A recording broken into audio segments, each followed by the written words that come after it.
Hi friends, welcome to మన Bommarillu. Upcoming రివ్యూలోకి వెళ్ళిపోదాం. బాగీని అమర్ ఇంటికి తీసుకువస్తారు కదా. అమర్ అండ్ బాగీ ఇద్దరికి నిర్మలమ్మ దిష్టి తీసి హారతి ఇస్తారు. అదంతా చూస్తున్న అమ్ము అయితే ఇది కొంచెం ఓవర్గా లేదు అని అంటుంది. అంజు, లేదు, నీకు నచ్చకపోతే నువ్వు కళ్ళు మూసుకో, మాకు మాత్రం బాగుంది అని నిర్మలమ్మ చెప్పి అలా ఇంకా ఇద్దరిని కుడికాలు పెట్టి లోపలికి రమ్మని చెప్తారు నిర్మలమ్మ. అలా ఇంకా అమర్ అండ్ బాగి ఇద్దరు ఒకేసారి కుడి కాలు లోపల పెట్టి అలా ఇంకా లోపలికి వస్తూ ఉంటారు. వాళ్ళ వైపు చూస్తూ మనోహరి కుళ్ళుకొని తన రూమ్లోకి వెళ్ళిపోతుంది. బాగి మనోహరి దగ్గరికి వెళ్తుంది. ఏంటి, మమ్మల్ని విడతీసి సంతోషపడిపోయినట్టున్నావు కదా, నేను మళ్ళీ వస్తానని ఎక్స్పెక్ట్ చేసినట్లేవు, కానీ ఒక్కటి మాత్రం నిజం, నన్ను ఇన్నిసార్లు ఇంటికి రప్పిస్తుంది ఏంటో తెలుసా? ఈ తాళి నా మెడలో ఆయన ఎప్పుడైతే కట్టారో అప్పుడే మా మధ్య బంధం ఏర్పడిపోయింది. నువ్వు ఈ తాళిని నువ్వు తీసుకోవాలని అనుకుంటున్నావు, కానీ ఆ పని ఈ జన్మలో జరగదు. ఎప్పుడైతే 6 తాళి నా దగ్గరికి వచ్చిందో, ఈ తాళి ఆయన చేత్తో నా మెడలో ఎప్పుడైతే కట్టారో అప్పుడే ఆయనకి నాకు రాసి పెట్టుందని అర్థమైపోయింది. కాబట్టి నువ్వు లాంటి మధ్యలో వాళ్ళు ఎంతమంది వచ్చినా ఎవ్వరు ఏమి చేయలేరు. లేదు, నేను ఇంకా ఇలాగే ప్లాన్లు వేస్తూ మమ్మల్ని బాధ పెడుతూ ఉంటానని అనుకుంటే నీ కుట్రలన్నీ ఆయనకి చెప్పేయాల్సి వస్తుంది. అప్పుడు నువ్వు మళ్ళీ అనాథమైపోతావు, గుర్తుపెట్టుకో అని చెప్పి బాగి స్ట్రాంగ్ వార్నింగ్ ఇస్తుందనమాట మనోహరికి. మనోహరి ఒక్కసారిగా షాక్ అయిపోయి అలా ఇంకా అటు ఇటు తిరుగుతూ చాలా దరిద్రంగా ఫేస్ పెడుతూ ఇంకా ఈ బాగిని ఏదైనా చేద్దామంటే ఆ 6 ఏం చేస్తుందా అని భయం వేస్తుంది. నా కాలు విరగొట్టింది, నేను ఏ ప్లాన్ వేసినా అది ఫ్లాప్ చేస్తుంది. దీనికి దైవశక్తితో పాటు ఆ 6 శక్తి కూడా కలిసి వస్తుంది. కాబట్టి మీ ఇద్దరిలో ఎవరో ఒకరిని దూరం చేస్తే తప్ప నా కోరిక నెరవేరేలా లేదు. చెయ్యాలి, ఏదో ఒకటి చెయ్యాలి అని ఆలోచిస్తూ ఉంటుంది మనోహరి. ఇది ఇలా ఉండగా యమధర్మరాజు చిత్రగుప్త మాట్లాడుకుంటూ ఉంటారు. యమధర్మరాజు గారు, ప్రభువా, మీరు ఆ బాలిక అనుమతి లేనిదే తన్ని పైకి తీసుకువెళ్ళలేము అని చెప్పారు. మళ్ళీ ఆ బాలికని బలవంతముగా తీసుకువెళ్ళేదా అమావాస్య ముందు కల్లా అని చెప్తున్నారు. అసలు ఏది నమ్మవలను ప్రభు, అసలు ఏమి జరుగుతున్నది అని అడుగుతుందనమాట చిత్రగుప్త. ఇంకా వెంటనే తన యమ పాసాన్ని చూపిస్తారు చిత్రగుప్త. ఒక్కసారిగా షాక్ అయిపోతారు చిత్రగుప్త. యమధర్మరాజు తన పాసాన్ని చూపిస్తూ, ఈ పాసము కేవలం మనుషులకి మాత్రమే కాదు, దేహానికి మాత్రమే కాదు, ఆత్మలకు కూడా వర్తించునని నీకు తెలుసు కదా గుప్తా అని అంటారు. తెలుసు ప్రభు, కానీ ఆ బాలిక ఇంతటి బాధను, ఇంతటి నొప్పిని తట్టుకోగలదా అని అడుగుతారు చిత్రగుప్త. చూడు గుప్తా, న్యాయాన్యాయాలు ధర్మాలు పక్కన పెట్టే మనం ఏదైనా చేయాలి. లేకపోతే మన ప్రకృతి ధర్మానికి అది చాలా విరుద్ధంగా మారుతుంది. ఇప్పటికే ఈ బాలికని ఇన్ని రోజులు ఆత్మగా ఇక్కడ ఉంచి నేను పెద్ద తప్పు చేశాను. కాబట్టి ఆ తప్పును నేనే సరిదిద్దుకోవలను అని చెప్పి యమపాసాన్ని చూస్తూ ఉంటారు. కానీ ప్రభు, ఇది చాలా తప్పు కదా ప్రభు అని అంటారు. తప్పదు, నొప్పిని అనుభవించాలి, బాధని కూడా అనుభవించాలి. అది ఎప్పుడు తనంతట తాను రాను అని చెప్పినప్పుడు అని ఇంకా ఆలోచిస్తూ ఉంటారు చిత్రగుప్తతో మాట్లాడుతూ యమధర్మరాజు. ఆ బాలికపై పాశం వేయాలంటే నాకు కూడా చాలా బాధగా ఉన్నది గుప్తా, కానీ ఏమీ చేయలేం, అది విధి అని చెప్పి అలా ఇంకా అక్కడి నుండి వెళ్ళిపోతారు యమధర్మరాజు. పాపం చిత్రగుప్త, బాలిక, ఈ నొప్పి నుండి, ఈ బాధ నుండి నువ్వు భరించడానికి కూడా నేను తట్టుకోలేకపోతున్నాను. ఎప్పుడు నా వెంటే తిరుగుతూ నేను సోదరుడు వంటి వాణ్ణి అని చెప్తూ ఉంటుంది. ఈ బాధ నుండి నిన్ను నేను ఖచ్చితంగా బయటికి లాగేదను. ఈ బాధని నీకు ముందే చెప్పి నీ అంతటి నువ్వు వచ్చేలా ఎలా అయినా నేను చేసేదను అని చెప్పి చిత్రగుప్త ఎలా తనంతట తాన్ని ఒప్పించాలా అని ఆలోచిస్తూ ఉంటారు అరుంధతిని. ఇది ఇలా ఉండగా మనోహరి ఆ అఘోరాకి ఫోన్ చేస్తుంది. అఘోరా చాలా తీవ్ర తపస్సులో ఉంటాడనమాట. ఇంకా అలా ఫోన్లో వచ్చేసరికి హలో చెప్పు మనోహరి అని అంటారు. ఆ రోజు తర్వాత నువ్వు ఎక్కడ కనిపించలేదు, నువ్వు ఎక్కడ ఉన్నావు అని అడుగుతుంది. చూడు మనోహరి, నేను నీకదంతా చెప్పే దృష్టిలో ఇప్పుడు లేను మనోహరి. ఇప్పుడు నేను చేస్తున్న సంకల్పాన్ని నువ్వు ఎక్కువగా ఎవరితో చెప్పొద్దు. ఈ అమావాస్యని నా అమావాస్యగా మార్చుకుంటున్నాను. ఆ బాలికని బంధించి ముల్లోకాలకి అధిపతిని అవుతాను. నేను కాకపోయినా నా ఆత్మైనా బయటికి వచ్చేలా చేస్తాను. ఆ ఆత్మని బంధించేలా ఖచ్చితంగా చేస్తాను అని చెప్పి ఇంకా చెప్తూ ఉంటాడనమాట మనోహరితో ఆ అఘోరా. అంటే నువ్వు ఖచ్చితంగా ఆ ఆరుని తీసుకువెళ్ళిపోతావా అని అడుగుతుంది. అవును, తీసుకువెళ్ళిపోతాను.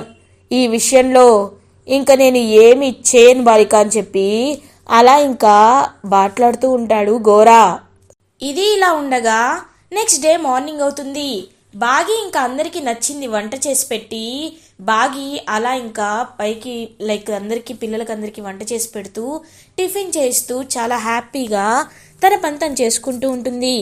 అరుంధతి అలా ఇంకా బాగి వైపు చూస్తూ మిస్సమ్మ అన్నీ నాలాగే చేస్తుంది, మిస్సమ్మ అంటే నాకు ఎంత ఇష్టమో అని పాపం అలా ఇంకా మిస్సమ్మ వైపు చూస్తూ ఉంటుందన్నమాట అరుంధతి. అప్పుడే చిత్రగుప్త, బాలిక ఇప్పుడు నీ సమస్యలన్నీ తీరిపోయినాయి కదా, ఆ బాలిక ఇంటికి వచ్చేసినది కదా, ఇంక నువ్వు ఎక్కువగా ఆలోచించకు బాలిక, నువ్వు త్వరగా వచ్చేయి, మనం యమపురికి వెళ్ళేదా, నువ్వు మాటిచ్చున్నావు కదా అని అంటారు. ఆగండి గుప్తా గారు, ఎందుకలా కంగారు పెడుతున్నారు? అయినా మిస్సమ్మ ఎలాంటి సమస్యనైనా ఎదుర్కొంటుందని నాకు బాగా నమ్మకం ఉంది. అది మాత్రమే కాదు గుప్తా గారు, అంజు విషయాన్ని కూడా నేను ఏం చేయాలో నాకు అర్థం కావట్లేదు. అంజు వాళ్ళ కన్న తల్లి మనోహరి అని, కన్న తండ్రి ఈ రణ్వీర్ అని తెలిస్తే ఆయన తట్టుకోలేడు. ముందు మనోహరి లాంటి రాక్షసికి తను పుట్టిందని తెలిస్తేనే పాపం అంజు తట్టుకోలేదు, అలానే ఆయన కూడా తట్టుకోలేరు. వాళ్ళకి ఇచ్చి అంజు భవిష్యత్తుని నా చేతులతో నేను నాశనం చెయ్యాలి అని అనుకోవటం లేదు. ఈ విషయాన్ని ఆయనతో ఎలా చెప్పాలో కూడా నాకు అర్థం కావట్లేదు. నేను ఏమీ తెలియని సందిగ్ధంలో ఉన్నాను గుప్తా గారు అని అంటుంది పాపం అరుంధతి. బాలిక, నీది ఉన్నది ఒక్క కోరిక అంటివి, కానీ ఇప్పుడు ఎన్నో కోరికలు ఉన్నాయి. ఇప్పుడు ఏం చేస్తావు బాలిక, ఏం చేయాలనుకుంటున్నావు అని చెప్పి గట్టిగా అడుగుతారనమాట చిత్రగుప్త. ఏంటండి మీరు నన్నెందుకు అజమాయిషి చేయాలనుకుంటున్నారు? అయినా రాజుగారిని నేను పర్మిషన్ అడిగాను కదా, మీరెందుకు వస్తున్నారు, వెళ్ళండి అని చెప్పి అలా ఇంకా మిస్సమ్మ దగ్గరికి వెళ్తూ ఉంటుంది అరుంధతి. ఇది ఇలా ఉండగా అమర్ పాపం అలా ఇంకా డైరీ చదువుతూ ఉంటాడు. అరుంధతి డైరీని చదువుతూ, ఆరు, నేను నీకేమీ చేయలేకపోతున్నాను, నువ్వు అడిగిన కోరికని తీర్చలేకపోతున్నాను. ఖచ్చితంగా నువ్వు కోరుకున్నట్టే అంజు వాళ్ళ అమ్మా నాన్నల్ని నేను వెతికి పట్టుకుంటాను అని చెప్పి డైరీ చదువుతూ ఉంటాడు. అదే టైంకి ఇంకా అలా బాగి రాగానే ఆ డైరీని పక్కకు పెట్టేస్తాడు. పక్కకు పెట్టేసి ఏంటి మిస్సమ్మ అని చెప్పి అడుగుతారు. ఏం లేదండి, మిమ్మల్ని ఒకసారి అత్తయ్య మావే పిలుస్తున్నారని చెప్పి అలా ఇంకా వెళ్ళిపోతుందనమాట బాగి. సరే నేను వస్తున్నానని చెప్పి ఇంకా తన వెనకాల వెళ్తాడు అమర్. అప్పుడే మనోహరి అమర్ రూమ్లోకి సీక్రెట్గా ఎంటర్ అవుతుంది. కేవలం చీరతో మాత్రమే కాదు, ఆఫీస్ విషయాల్లో కూడా ఈ బాగి అన్ని తలనొప్పిలు తెచ్చేలా నేను చెయ్యాలి. అటువైపు ఆ ఆరుని ఖచ్చితంగా ఆ గోరా బంధించేస్తాడు అని చెప్పి ఇంకా మనోహరి రూమ్లో ఫైల్స్ వెతుకుతూ ఉంటుంది. కరెక్ట్గా అలా వెతికే ప్రాసెస్లోనే వెంటనే తనకి ఒక అడాప్షన్ సర్టిఫికేట్ కనబడుతుంది. అలా ఏంటదని చెప్పి చూస్తుందనమాట మనోహరి. చూసేసరికి ఒక్కసారిగా షాక్ అయిపోతుంది. ఎందుకంటే అది అంజు అడాప్ట్ చేసుకున్న అడాప్షన్ సర్టిఫికేట్ అనమాట. అలా ఇంకా అంజుని దత్తత తీసుకున్నారని, అది కూడా మదర్ తెరిసా అనాథాశ్రమం నుండి తీసుకున్నారని తెలుసుకొని ఒక్కసారిగా స్టన్ అయిపోతుంది మనోహరి. అంటే అంటే రణ్వీర్ వెతుకుతున్నా దుర్గా, నా కూతురు దుర్గా అంజునేనా? ఇన్నాళ్ళు నాలాగే ఆలోచిస్తుంది, నాలాగే మాట్లాడుతుంది అనుకున్నాను, కానీ అది నా కన్న కూతురా అని చెప్పి మనోహరి ఒక్కసారిగా ఫస్ట్ టైం ఎమోషనల్ అవుతుంది. అలా ఇంకా ఎమోషనల్ అవుతూ అంజు దగ్గరికి వెళ్తుందనమాట మనోహరి. ఏంటంటే ఇలా వచ్చారు అని అడుగుతుంది. అలా ఇంకా తలపై చేయి వేసి నిమురుతూ ఉంటుంది మనోహరి. నేను ఎడారిలో ఉంటే నాకు కూలింగ్ వాటర్లా దొరికావు. నువ్వు నా కూతురువే. నీపై నాకెందుకు ప్రేమ ఉండదు? ఉంటుంది. కానీ నిన్ను నేను ఎలా వాడుకుంటానో ఇప్పుడు చూడు అని మనసులో అనుకుంటుంది మనోహరి. ఏమైంది ఆంటీ, ఎందుకలా చూస్తున్నారు అని అడుగుతుంది. ఏం లేదమ్మా అంజు, నీకు ఒక ముఖ్యమైన విషయం చెప్పాలి అనుకుంటున్నాను. అందరూ ఆ బాగి వైపు తిరిగిపోయారు, కానీ నువ్వు మాత్రం తన వైపుకి ఎప్పటికీ వెళ్ళవని నాకు బాగా తెలుసు. మీ అమ్మ దగ్గరయ్యే పరిష్కారం ఏంటో నేను నీకు చూపిస్తాను అని అంటుంది. ఏంటంటే మీరు చెప్పేది? అమ్మ మాకు దగ్గర అవుతుందా? ఎలా అని అడుగుతుంది అంజు. ఒక ప్లాన్ చెప్తుందనమాట మనోహరి అమ్ముకి అంజుకి. ఇంకా అంజు ఆ ప్లాన్ విని ఒక్కసారిగా షాక్ అయిపోతుంది. ఆంటీ ఇలా చేస్తే అని అంటుంది. ఏం పర్లేదు, ఇలా చేయొచ్చు, నువ్వు చేయొచ్చు అని చెప్పి ధైర్యం చెప్పి అలా ఇంక పంపిస్తుందనమాట తన్ని. ఇంకా అంజు అలా భయపడుతూ బాగి దగ్గరికి వెళ్తుంది. ఇది ఇలా ఉండగా రణ్వీర్కి ఫోన్ చేస్తుందనమాట మనోహరి. హలో అని అంటారు రణ్వీర్. నీ కూతురు ఎక్కడుందో నాకు తెలిసింది అని అంటుంది మనోహరి. ఒక్కసారిగా రణ్వీర్ చాలా హ్యాపీగా ఫీల్ అవుతారు. చెప్పు, నా కూతురు ఎక్కడుందో చెప్పు అని అంటారు. అది చెప్పాలంటే నువ్వు నేను చెప్పినట్లు చెయ్యాలి. నేను చెప్పినట్లు చేస్తేనే అది నీకు తెలుస్తుంది అని అంటుంది మనోహరి. ఏం చేయాలి ఏం చేయాలి అని అడుగుతాడు రణ్వీర్. ఆ బాగీని చంపేయాలి అని అంటుంది మనోహరి. ఒక్కసారిగా రణ్వీర్ షాక్ అయిపోతాడు. ఛీ పాపాత్మురాలా, నా చేత్తో అంత మంచి వాళ్ళ ప్రాణాలు తీయాలని చెప్తావా? నువ్వు మనిషివేనా అని అడుగుతాడనమాట రణ్వీర్. మనిషిని కాబట్టే నీతో డీల్ మాట్లాడుతున్నాను. ఆ బాబ్జీ గారితో మాట్లాడేదాన్ని, కానీ వాడిపై ఇప్పటికే అమర్కి కన్నుంది, అందుకే మాట్లాడలేకపోతున్నాను. ఇప్పుడు చెప్తున్నాను విను. నువ్వు ఆ బాగీని చంపేశావనుకో, నీ కూతుర్ని నీ దగ్గరికి తీసుకొస్తా. ఇది నా ప్రామిస్ అని అంటుంది మనోహరి. ఒక్కసారిగా షాక్ అయిపోతాడనమాట. అలా ఇంకా రణ్వీర్, ఏంటి ఆలోచిస్తున్నావా? ఆలోచించుకో. ఒకవైపు కూతురు కోట్ల ఆస్తి, ఇంకొక వైపు ఎవరో నీకు సంబంధం లేని ప్రాణాలు. రెండిట్లో ఏం చేస్తావో నీ ఇష్టం అని కాల్ కట్ చేస్తుంది మనోహరి. రణ్వీర్ బాగా ఆలోచించుకుంటాడు. లాయర్, ఏంటి రణ్వీర్, ఇప్పుడు ఆ మనోహరి చెప్పినట్టు పాపం మా బాగి ప్రాణాలు తీస్తావా ఏంటి అని అడుగుతారు. తీయక తప్పట్లేదు లాయర్, చూసుకోవడానికి నువ్వుంటావు కదా అని అంటారు. ఒక్కసారిగా షాక్ అయిపోతుందనమాట. అలా ఇంకా లాయర్, ఛీ, ఆస్తి కోసం ఇంతకి దిగజారుతావా? నువ్వు ఏంటో అనుకున్నాను, ఇంత వెదవ్వా అని మనసులో అనుకుంటాడనమాట లాయర్. ఏంటి లాయర్, నేను మంచివాణ్ణి కాదనుకుంటున్నావా? నువ్వు ఎన్నైనా అనుకో, నాకు అవసరం లేదు. కానీ నాకు నా కోట్ల ఆస్తి తర్వాత కూతురు, వీళ్ళిద్దరూ నాకు కావాలి అని గన్ తీసుకొని అలా బయలుదేరుతాడనమాట రణ్వీర్. నువ్వు చెప్పినట్టే చేస్తాను, కానీ లొకేషన్ చెప్పు అని అంటారు. చెప్తాను అని చెప్పి ఇంకా లొకేషన్ అయితే సెండ్ చేస్తుందనమాట అలా మనోహరి. ఇది ఇలా ఉండగా పాపం బాగి అయితే పిల్లల్ని స్కూల్ నుండి తీసుకురావడానికి అలా బయలుదేరుతుంది.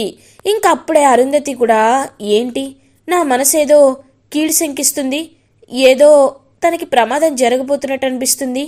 గుప్తా గారు, ఎందుకు నాకు ఇలా అనిపిస్తుంది అని అడుగుతుంది. ఏంటి బాలిక, అన్నిటికీ నేనే సమాధానం చెప్పాలా? నువ్వే వెళ్ళి తెలుసుకో అని అంటారు చిత్రగుప్త. ఇంకా పాపం అలా బాగి వెనకాలే దాక్కొని బయలుదేరుతుందనమాట అరుంధతి. అప్పుడే వెనక్కి తిరిగి చూసేస్తుంది బాగి. ఏంటక్క, మీరు కూడా వస్తున్నారేంటి అని అడుగుతుంది బాగి. అంటే నా పిల్లల్ని కూడా స్కూల్ నుండి తీసుకురావాలి కదా, అందుకే వెళ్తున్నానని చెప్పి ఇంకా అలా వెళ్తుందనమాట అరుంధతి కూడా బాగి వెనకాలే. ఇంకా బాగి అరుంధతి ఇద్దరు కలిసి స్కూల్ దగ్గరికి బయలుదేరుతారు. అదే టైంకి అలా కనబడతాడనమాట రణ్వీర్. ఏంటి ఈయన ఇప్పుడు కనబడుతున్నాడు, ఖచ్చితంగా ఏదో చేయడానికే వచ్చాడని చెప్పి ఫిక్స్ అయిపోతుందనమాట. అలా ఇంకా అరుంధతి ఆయన వైపు చూస్తూ ఉంటుంది. అప్పుడే గన్ తీయడం చూసి ఒక్కసారిగా షాక్ అయిపోతుంది అనమాట. అలా ఇంకా అరుంధతి మిస్సమ్మ మిస్సమ్మ అని పిలుస్తూ ఉంటుంది. కానీ బాగీ దూరంగా వెళ్ళిపోయేసరికి వినపడదు. ఇంకా బాగీని అలా షూట్ చేస్తాడనమాట రణ్వీర్. ఇంకా అలా అప్పుడే యమపాసాన్ని రెడీ చేసుకుంటాడనమాట యముడు. ఇంకా యముడు రెడీ చేసుకొని అలా బాగీ ప్రాణాన్ని తీసుకోవాలి అని చెప్పి యమపాసాన్ని వేస్తూ ఉంటే బాగీకి అడ్డుగా నిలబడి అలా ఇంకా బుల్లెట్ని ఆపేస్తుంది అరుంధతి. అలా ఇంకా బాగీ యమపాసాన్ని ఆపేసి తను యమపాసానికి బలైపోతుంది పాపం అరుంధతి. అలా ఇంకా తన ఆత్మ లక్షణాన్ని కోల్పోయి భూమి యమపురికి వెళ్ళిపోతారనమాట. అలా ఇంకా యముడు, చిత్రగుప్త అండ్ అరుంధతి పాపం చాలా బాధగా ఉంటుంది. బాలిక, నువ్వు చేసింది సృష్టి విరుద్ధము. తనని కాపాడి ఎందుకు తన్ని బ్రతికేలా చేశావు బాలిక అని అడుగుతారు యమధర్మరాజు. చూడండి యమరాజు గారు, మీరు నన్ను అర్ధాంతరంగా చంపేశారు, నన్ను మీరు పైకి తీసుకువచ్చేశారు. అలాంటిది నేను చాలదన్నట్టు మీరు బాగీని మిస్సమ్మను కూడా తీసుకొచ్చారనుకుంటున్నారా? నాకేమైనా పర్లేదు, కానీ నా మిస్సమ్మకేదైనా అయితే నేను అస్సలు తట్టుకోలేను గుప్తా గారు. రాజుగారు, ఇప్పుడు గుర్తుపెట్టుకోండి, మీరు ఏం చేసినా తన్ని తీసుకురాలేరు. నా ప్రాణానికి తన ప్రాణం అడ్డు అని చెప్పి ఇంకా పాపం గట్టిగా వార్నింగ్ ఇస్తుంది. అలా ఇంకా అరుంధతి వైపు చూస్తూ ఉంటారనమాట రాజు, యమధర్మరాజు అండ్ చిత్రగుప్త. బాలిక, అసలు నీవు ఏం చేస్తున్నావో నీకైనా అర్థమవుతుందా అని అంటారు చిత్రగుప్త. అర్థమవుతుంది గుప్తా గారు, నన్ను పంపించేశారు, నా ఫ్యామిలీతో నేను లేకుండా చేశారు. ఇప్పుడు ఆ ఫ్యామిలీలో మిస్సమ్మ కూడా లేకుండా చేస్తున్నారా? నేనెంతో పుణ్యం చేశానన్నారు కదా, నా పుణ్యాలన్నీ నెక్స్ట్ జన్మకి క్యారీ అవుతాయన్నారు కదా. వద్దు, అవన్నీ నాకొద్దు. నా పుణ్యాలన్నీ మిస్సమ్మకి ఇచ్చేయండి. మిస్సమ్మ ఎక్కువ కాలం బ్రతకాలి, సంతోషంగా ఆయనతో ఉండాలి, ఆయనతో దీర్ఘాయువుతో బ్రతకాలి, నేను కోరుకునేది ఇదే అని అంటుంది అరుంధతి. బలా బాలిక బలా, నీ కోరికని నేను తీర్చాలనుకుంటున్నాను అని అనేలోపు ఇంకా అలా దేవుడు ప్రత్యక్షమవుతాడనమాట. ఒక్కసారిగా షాక్ అయిపోతారనమాట ఇంకా యమధర్మరాజు. అలా ఇంకా శివుడి వైపు చూస్తూ ఉంటారు. ఓం నమశివాయ అని చెప్పి నమస్కరిస్తూ ఉంటారు. ఏమిటి యమధర్మరాజా, మీరు తన పాపాలని పుణ్యాలని వేరే వాళ్ళకి మార్చాలని అనుకుంటున్నారా? అవి అసంభవం. కాబట్టి తన పాపాలు తీరాలన్నా తన పుణ్యాలు తీరాలి అన్నా తనని అర్ధాంతరంగా పైకి తీసుకువచ్చినందుకు, తను పుణ్యాలు మూట కట్టుకున్నందుకు తనకి నేను ఒక వరం ఇవ్వాలి అనుకుంటున్నాను. మళ్ళీ తన దేహాన్ని తిరిగి తనకి ఇచ్చి తనకి ప్రాణం పోయవలసిందిగా నేను తనకి వరం ఇస్తున్నానని చెప్పి అలా ఇంకా శివుడి ద్వారా మళ్ళీ మనిషిగా మారే వరాన్ని తీసుకుంటుంది అరుంధతి. హ్యాపీగా భూమిపైకి మనిషిలా తిరిగి వస్తూ ఉంటుంది అరుంధతి. ఇలా ఎపిసోడ్ ఎండ్ అవుతుంది. ఫర్దర్ ఎపిసోడ్ రివ్యూస్ ముందుగా మీకు కావాలి అనుకుంటే మా ఛానల్ని సబ్స్క్రైబ్ చేసుకోండి. Thanks for watching.